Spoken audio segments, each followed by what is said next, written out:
We called this conference Derelict to Dispute, Navigating Legal Jeopardy in Development and Regeneration Projects. I want to switch focus in this panel session away from the legal jeopardy because I am privileged to be joined by three guests who have vast experience in regeneration projects, both in the public and private sector. To my left, Marianne Brook is the Development Director at the Mayor of London's Development Corporation, the OPDC, and is at the heart of the redevelopment and regeneration of the Old Oak and Park Royal Opportunity Area. To my extreme left, Stevan Tennant is the Development Director at Ballymore and works across a range of residential, retail and commercial projects in London as a Fellow of the RICS with over 30 years experience in the property industry. Stevan has led a mixed-use project with a combined GDV in excess of £6 billion, both in the UK and internationally. And then in the middle here, last but not least, as Assistant Director Southeast of Homes England, Julia Krause leads the Southeast team within the Markets, Partners and Places Directorate, where she works with partners to identify, develop and provide support to large-scale, complex and innovative projects across the region. So, ladies and gentlemen, this is my distinguished panel. I want to start by, to the panel, just sort of asking you to tell us a bit about your experience in the roles in your organisation and give us a few examples of the redevelopment and regeneration projects you've been involved in and draw out one or two of the most challenging aspects of getting the project off the ground. So Marianne, can I start with you? Yeah, of course. Thank you very much for having me. It's good to be here, and it was a really interesting panel just now, so thank you for that. So as Michael says, I'm the Development Director at OPDC. I've been in role now for just under a couple of years, but I've been working on that project for a lot longer than that. It's around five years now that I've been sort of involved in Old Oak, and I think that's really reflective of the type of role that I have on these kind of regeneration projects. It's very much at the start when they are just an idea, a concept. There is no scheme, there is no land, there is no money. Sometimes there isn't even a team that's been galvanised to it. So my role tends to be kind of getting them going. So for me, in terms of, I suppose, the key challenges, it's really about kind of getting some sense of credibility around those themes. So, what is the project? What's its ambition? What are its objectives? Who cares about it? Is it public? Is it privately driven? Then it's really around making sure that there is some funding behind it, which I think we'll come on to it, but in the early years of these major regeneration projects, funding is very, very difficult to come by. And it's when it's most needed, because it's usually to seed fund into infrastructure, into a team, into the place. So that's incredibly difficult. And actually that environment is getting even harder at the moment, as I'm sure you're all aware, with kind of the scarcity of capital coming out of central government.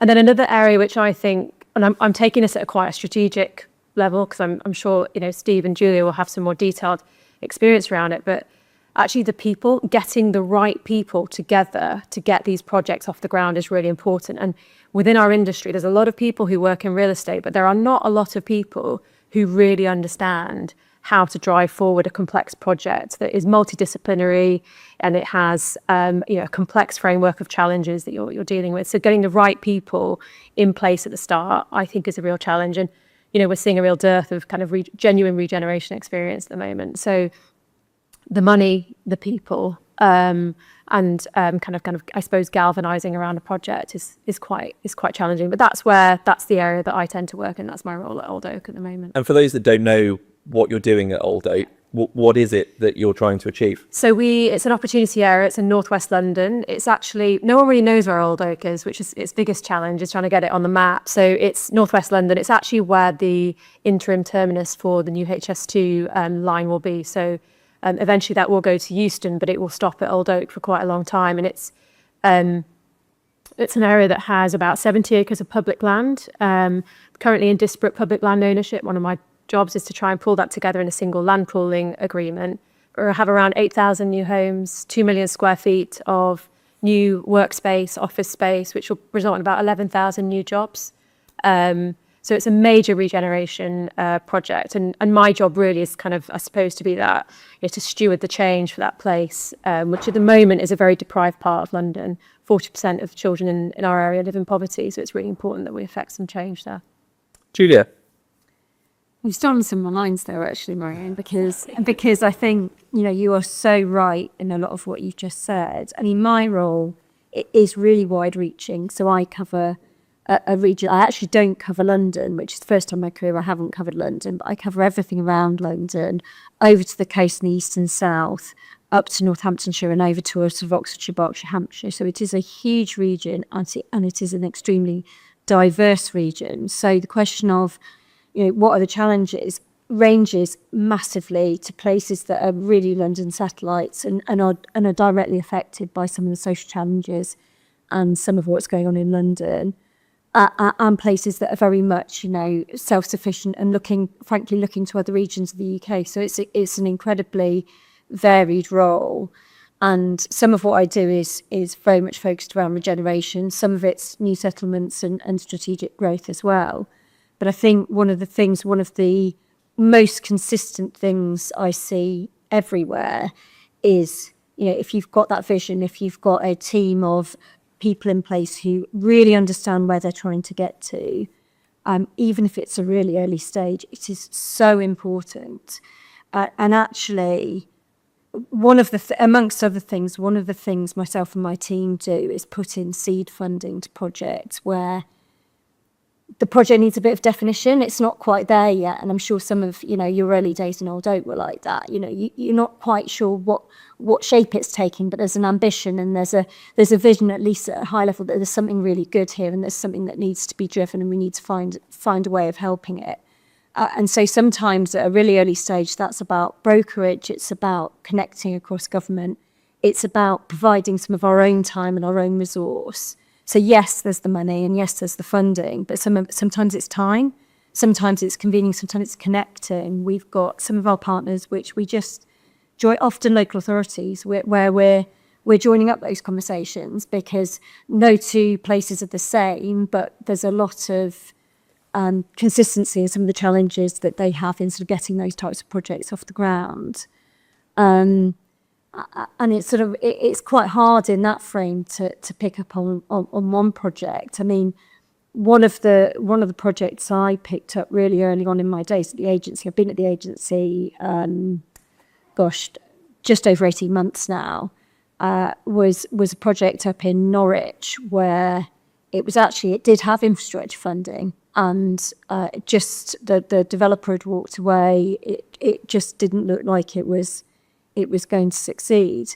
And actually, in the space of that time, a combination of a really driven local authority, a very focused advisory team, and actually a cross-agency team at Homes England, that's gone from that to actually being a successful funded scheme, which has enabled the local authority to buy the land, and we've now got a private investor coming in to actually help deliver the scheme in partnership with the local authority. So, we see almost the full range and the full life cycle of the projects in what we deal with. And I think a lot of the role of the agency is about finding a solution and finding what blend of opportunities there might be with the agency. It might not just be one solution. It might be buying land. It might be putting funding in. It might be putting resource in, and affordable housing grant, for example, to really try and unlock those projects. I mean, we'll come back to funding, I think, in a bit more detail in a moment, but it just underscores the importance, doesn't it, of having either a local authority or some government agency to bring everybody together to get these major infrastructure and regeneration projects going. Stevan, can I come to you? What's tell us a bit about your experience and Sure. Your projects. I'm not sure I don't know if my mic is working, but I generally don't need a mic to be heard. But anyway, let's see how we go. So for those of you who don't know, Ballymore, a family-owned property development business, and we've been developing in London for about 30 years now, and we've delivered so far about 18,000 homes in the capital. My role at the moment is to get onto site 15,800 homes which are in our pipeline. They're all across a number of different projects. We've got projects in London boroughs of Camden, Tower Hamlets, RBKC, Hounslow, Newham, Barnet, Hackney, Wandsworth. And some of these projects are really challenging. They're really big scale projects. So we've recently just got an outline planning application in Edgware, where it's for 3,500 homes. Next month, we're in planning for 2,500 homes in RBKC, Ladbroke Grove, quite close to where Old Oak Common is. But what we are seeing is really some fundamental challenges in the development sector at the moment in terms of being able to get projects off the ground. And I wouldn't even say arguably, it is more difficult than the global financial crisis because there are multiple issues that we're dealing with rather than just one being liquidity. So if I kind of group some of the challenges that we're looking at the moment into two key elements. So if you say viability is one element and then demand is the other element, we just deal with those two things separately. So just on the viability side, the actual cost of delivery has gone up around about 35% in the last 5 years. That's through a combination of construction costs, it's through a combination of higher regulatory standards that we need to achieve, things like dual aspect to apartments, increased thermal standards, believe it or not, bike storage. The bike storage requirements have doubled in the last 5 years.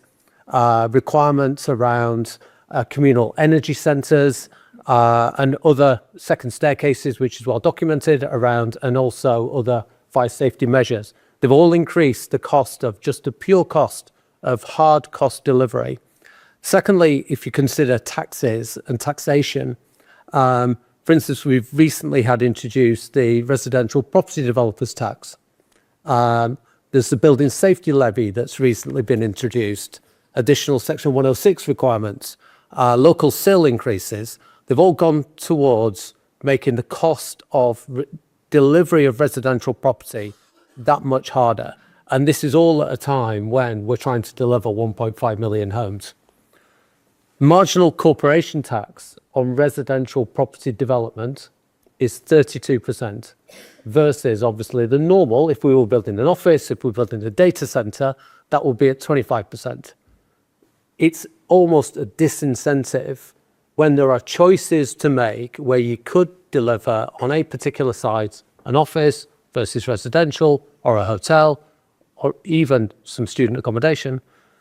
The tax, just a pure taxation rate, is a disincentive towards development of residential property.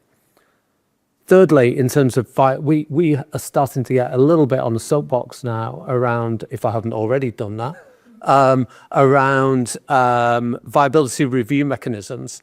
Now, people may understand or not understand what a viability review mechanism is, but within our Section 106 agreements, we agree an amount of affordable housing, we agree a target return, and if we overachieve that target return, there is a requirement to share the upside with the local authority. However, there's been a continual press down on the target return where it's now lower than the cost of equity that we're trying to bring in. So that means we can't present to an equity investor a target return which will meet their target requirements, which means they won't come into the project. It means we can't bring new equity into projects. And that is because the target return is at a level which is far lower than the actual what the equity investor can get if they go into, I'll use it again, a data center or an office. You know, the residential has so many barriers to delivery as it stands at the moment. All that comes down to, you just can't simply afford to build the homes that London require at a reasonable level in order to be able to get a return. And that's not us trying to find super returns. That's just trying to find a price level which we know we can sell for and meet all the other cost requirements that are there already. And that just simply is a viability issue that trying to get that stack together where you just do a cost from the bottom up, all those costs mean that you can't build it for the price that you need to sell it for at higher volumes. I mean, that's a pretty bleak assessment of. Sorry about isn't it? that. No, not at all. I'm sure that the Chancellor avidly watches on demand our conferences. So you really made the case there, Stevan. Now, I mean, you've identified one of the key things. I think there was funding, which is always going to be a challenge. I mean, just to pick up one of the points that you made in that last segment, which was that. Developers need to make a return. They're businesses and they have investors, and if investors don't make a return, then they won't bother building.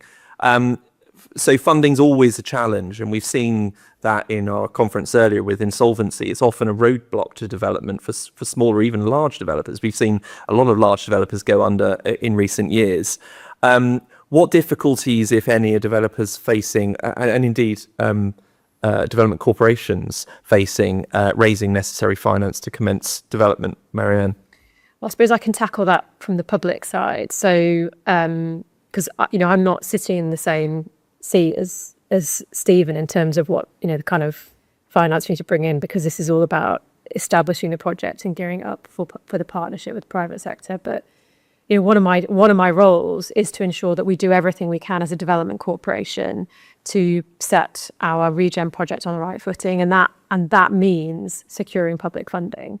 Because whilst it's a very exciting project with 8,000 homes, new jobs, like radical change for the place, we have major utility upgrades required. We have new connections required. We have station upgrades that need to happen. There's also the HS2 build that needs to happen. And that's not something that, frankly, any private finance is going to come into, or equity.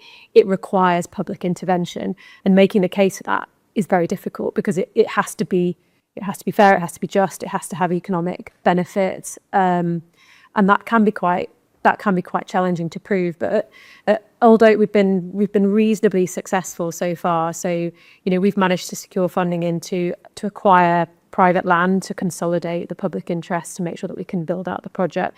And that broadly is coming through as grant, but that environment's really scarce now. So getting, public sector grant is virtually impossible, because of just frankly the demand on the public funding across all services, not just, housing. But we've managed to do that. But I think there's a real need for the public sector to intervene and to provide different kinds of financial products to address where there's market failure, so where the private sector won't do that. And that, generally speaking, is into infrastructure, because what that does is it creates the platform for the developers to then come along and do their job and have the difficult conversations around how you bring private finance in.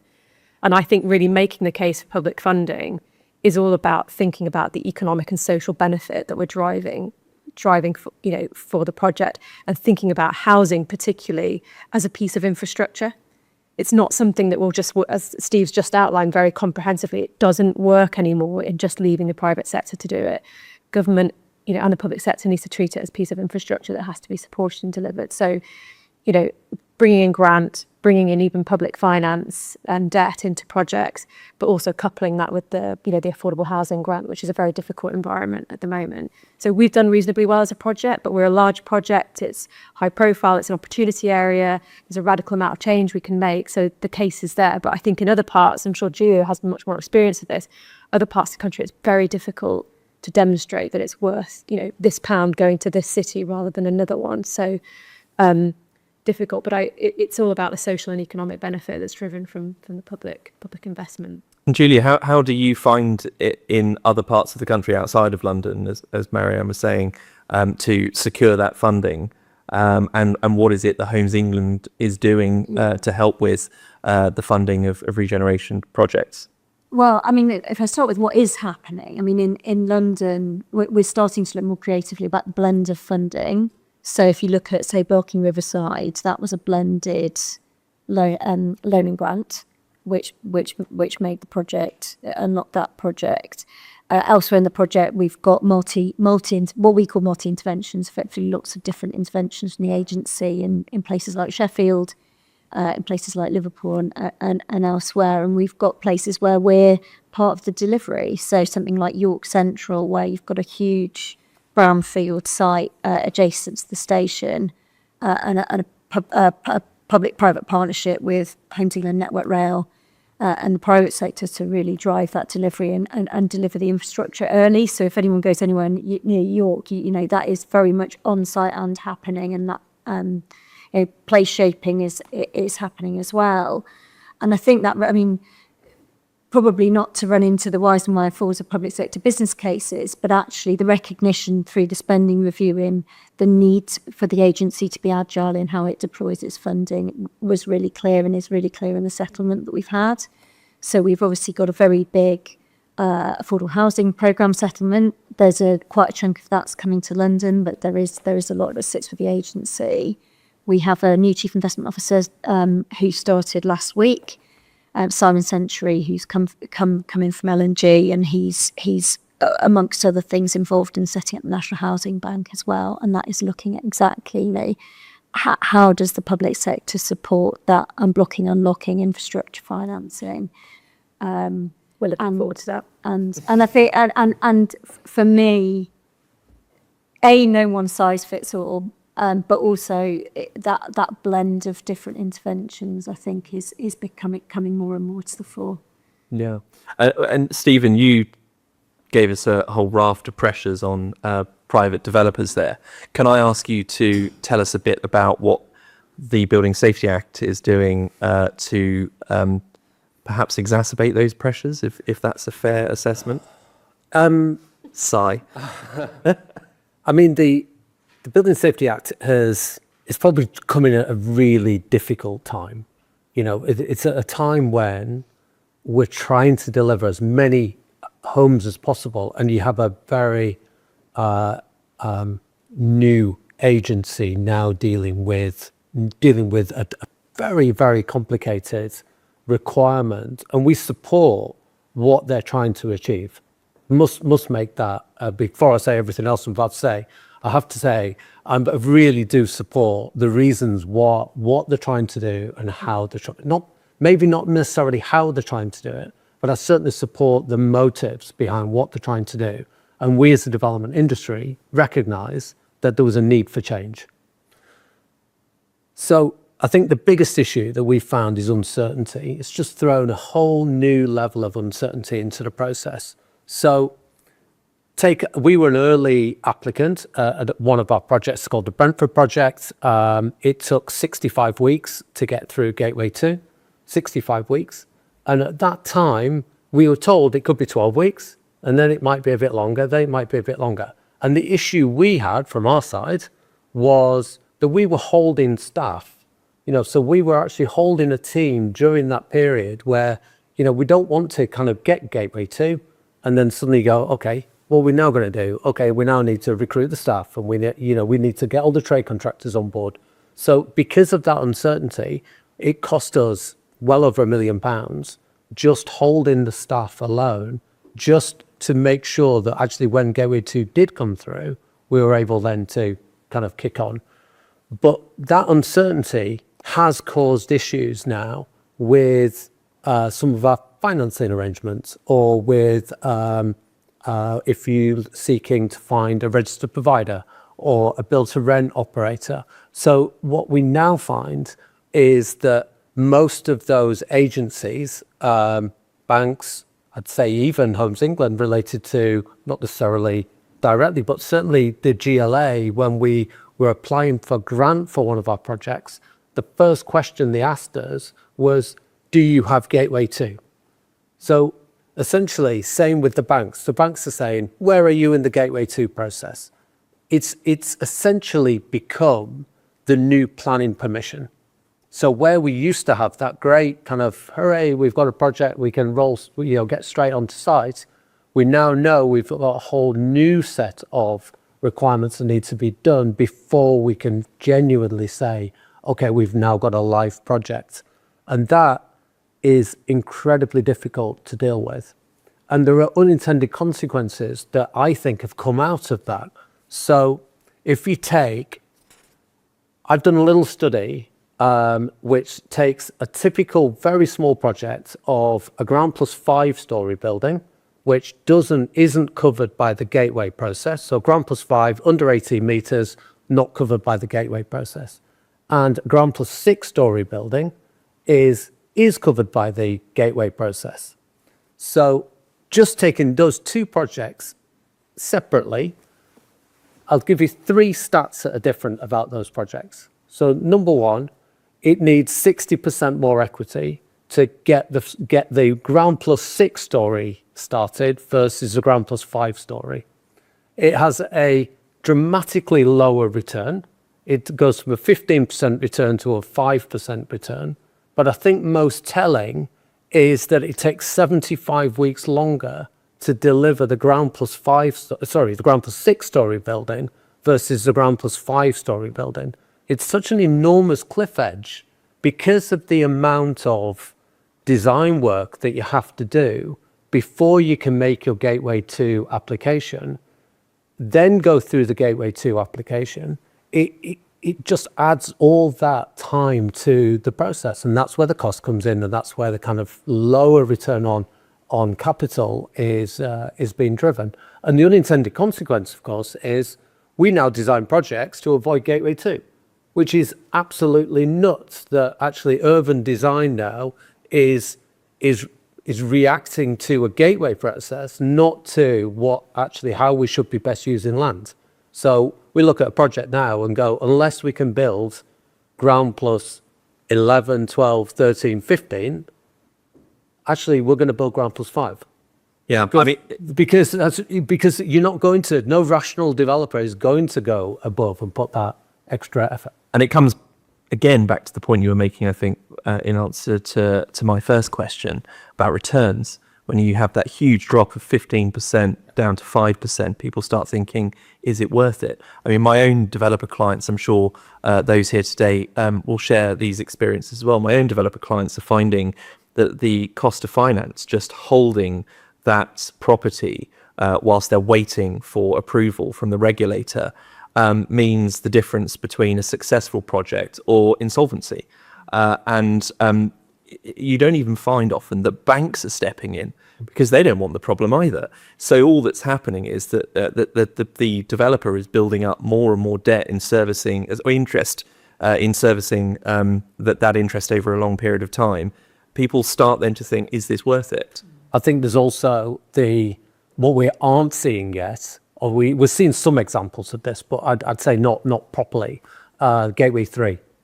And actually what the issues around Gateway 3 can be really catastrophic, because Gateway 3, you can't occupy a property, you can't complete on the plot leases, you can't complete on a BTR, you can't hand it over to the social landlord. So essentially as a developer, we will be fully loaded on our senior debt, on construction finance debt.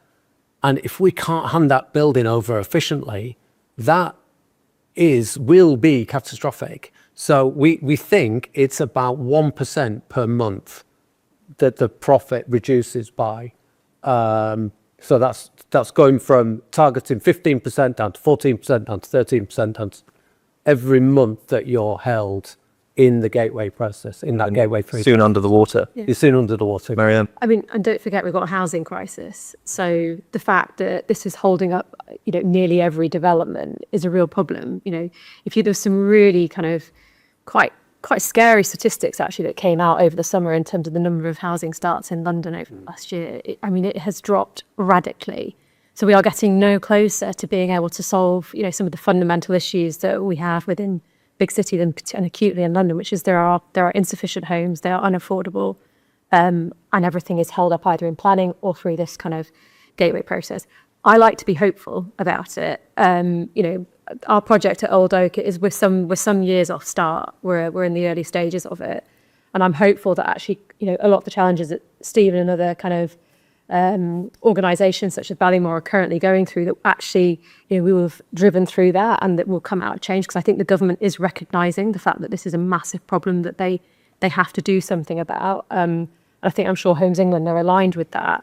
So I'm hopeful that we'll be coming out of it, but it's not going to help us with our current problem around affordability and housing provision in London. We're looking hopefully to be starting kind of commencement of housing probably towards the back end of this decade, so sort of 28, 29, 30. And that is some years away. So hopefully we're through it. But if we're not, we are not in a housing crisis. It is an emergency that has to be handled. And that's why I was saying earlier, we need to treat it like it's a piece of infrastructure. Yeah. It just has to be delivered for society. I want to cover just a few more points before we run out of time. So we'll move on. And I just want to talk a bit about how important it is to curate the project to include a balanced mix of residential, commercial, amenity, leisure, other public space. Placemaking is vital for regeneration projects. I'll start with you, Marianne, and then come to you, Julia. What do we mean by placemaking, and what is it you're doing at Old Oak to create a successful project? So I think placemaking probably means different things to different people. From my perspective, it's very much about creating somewhere that people want to live, that they feel proud to live in, and that gives them a broader kind of set of opportunities that they wouldn't have otherwise had living somewhere else. So it's an economic and a social element to it. At Old Oak, we have a blank canvas because we have land that's brownfield that in due course will come forward. We're an economic regeneration organisation as well, so we care about kind of jobs and growth. But really, I think strong placemaking comes from really understanding the place and getting under the skin of what its history and heritage is, what the community is, the demographics and the different kind of cultural setting that you have, and making sure that that's embedded in design right from the start. So creating places that are accessible for everyone, creating places that have opportunities for jobs. And as Steve was just saying there, you're not going to do ground plus 5, but you will do ground plus 12, 13, 14. So what we're doing is we're designing places that are effectively tall buildings where we're going to be having family homes, potentially kind of single individuals living there, the elderly, senior citizens living in these places. So you have to create a place that supports all of that different demographic. And that means being generous with social infrastructure, being generous with parks and open space, because as we all know, that now is very important to health and well-being. So I think it's about getting the right cocktail of open space, job opportunities, connectivity, accessibility, and wrapping that all up in kind of comprehensive design. It's quite difficult to do that on a really piecemeal basis. So placemaking on a large regen project, I'm going to say this, but I'll probably get shot out, is relatively easy because you have a blank canvas. But where you're sort of infilling into major cities where you might have a large site, but it's just a plot within an existing kind of urban environment, I think it's really difficult because you have to work with the existing kind of urban grain. So for us, we have a relatively generous opportunity really to make a new part of city. We've got the canal, we've got incredible connectivity. We're going to be the most connected place in the UK, sort of 10 minutes to Heathrow, 38 minutes to Birmingham, 20 minutes out to East London, 10 minutes into central London, an hour and a half out to Bristol. Very, very well connected. That's a key component, but that's harder to achieve in pockets of London where you don't have it. So, well, you were saying earlier on, weren't you, that as in your role as the OPDC, you can plug in infrastructure to start so that developers are drawn to that site, and you can sort of create the master plan, that vision for a really great place. And as you said, Old Oak is going to be this really connected hub. With lots of infrastructure. But it is important, with all those different sort of goodies and ingredients, as I sort of think of them, it's really important to have clear vision about what the place is going to look and feel like. What will be experienced, the people living and working there? What's your economic strategy? These things don't happen by chance. It takes deliberate choices and vision. And I think sticking to that, and there are plenty of examples where it's been successful, but there's also been plenty of examples where it hasn't been. I think you'll often find that's because there's a lack of clarity of vision. There isn't a blueprint for these things. It has to be connected to the heritage, history and culture of the place that you're dealing with. And Julia, what's Homes England's role in that vision, that placemaking and plugging in infrastructure at the start? I mean, I guess we wear many hats in that space. So for the sites that we own and are delivering ourselves, well, we don't. We only master develop, so we're not delivering the homes. Actually, delivering that infrastructure up front in places like York is really important, and it's really important to us to do that. We recognise that needs to happen. I mean, in North Stowe, the schools, been delivered really early and is really well used. If you drive 3 in the morning, there's children coming in on their bikes into North Stowe. So that part of it is really important. Sometimes it's as an enabler. So actually it's enabling local authorities to be able to deliver on those visions. So it's about, well, actually, what is it that they need from us to help support the delivery of that vision? But it really does come back to that, the vision piece around, well, actually, how does this work? And it won't be a perfect process, particularly when you're looking at large brownfield sites. It is imperfect. There's always something somewhere that is imperfect that you have to think through. And having a vision of kind of where you're trying to get to and the jigsaw that you need to bring to do it is really important. And so I've got one local authority where they've done just that. So actually they've started with the public realm and the placemaking and are sort of gradually as almost the linchpin to everything else. I mean, if you listen to Peter Freeman talk about King's Cross, they put in the square first. It's so important as part of that sort of placemaking, place shaping. And a lot of the work we're doing in places is slightly more strategic. Actually, the way that the agent's been reorientated to actually support places and place-based working with strategic place partnerships, working with mayors in the existing and emerging combined authorities is just kind of another way that we're sort of looking to do that. And it slightly links back to the funding point, but also working with a lot of the equity vehicles that we're setting up, and actually some of the really long-standing ones like ECF, English Cities Fund, where L&G, Homes England and News have been I think over 20 years of delivering really complicated brownfield regeneration, and that has delivered some really great places. There's a couple of really good examples of Homes England, though. So if you think about Mayfield in Manchester, where they've put in this incredible park, that is placemaking, because that part of the city no one went to. You did not turn left out of Piccadilly Station, and I know that from experience. You did not, but now you do. It's a destination, and that was a park that was funded in part by Homes England. The same with Brent Cross Town. There's a park that went in there that was funded by Homes England. That's all a financial product that has enabled this early infrastructure. So I think there's a really important role for Homes England in stimulating placemaking. And in the last minute or so that we have, Stevan, can you tell us about the importance of the placemaking and plugging in infrastructure for private developers? Yeah, very much so. I mean, we're lucky enough to be working with the London Legacy Development Corporation up in the Olympic Park. And that's an interesting, a really great example where they've been working really hard on creating a place, following the legacy of the Olympics. And we've been given the opportunity to develop residential right next door to culture that's already been delivered. There's already a place.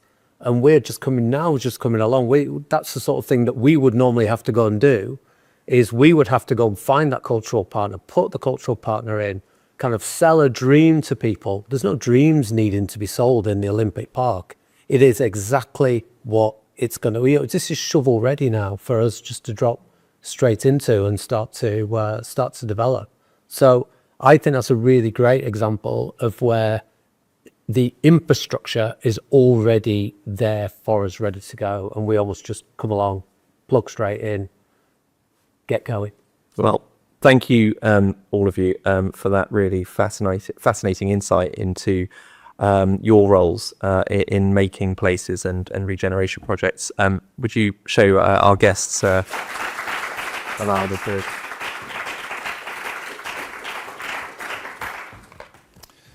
Just a few thank yous by way of closure, inevitably. One of the things we've tried to do this afternoon, and I hope you have appreciated it as much as I have, is, as well as colleagues from Chambers, is bringing people, friends of Chambers, in to speak. And that last session, I personally feel I benefited a lot hugely uplifted in some respects, hugely depressing in other respects. I'm from Yorkshire. But a fascinating insight. So thank you to all our external speakers, and I include Jerome, who spoke earlier from GIA. Also, thank you to all of my colleagues in chambers for speaking. Hopefully, you've enjoyed it as much as I have. There's a lot of effort, obviously, goes in. At least 2 of your speakers started their days in Jersey this morning. So that's the sort of thing that goes unseen. And obviously also the BDE team, but also a hugely important thank you to each of you for attending today. We all know that travel in London is not the easiest this week. As a pedestrian, some of the things I've seen cyclists of getting up to, I didn't imagine possible for the last couple of days, but there we go. So thank you for spending your afternoon with us and making the effort to do so. There will be drinks in the room where we had tea and lunch, and we hope that you can spend a few more moments with us to share a drink. But thank you all for attending, and thank you again to all the speakers. Thank you.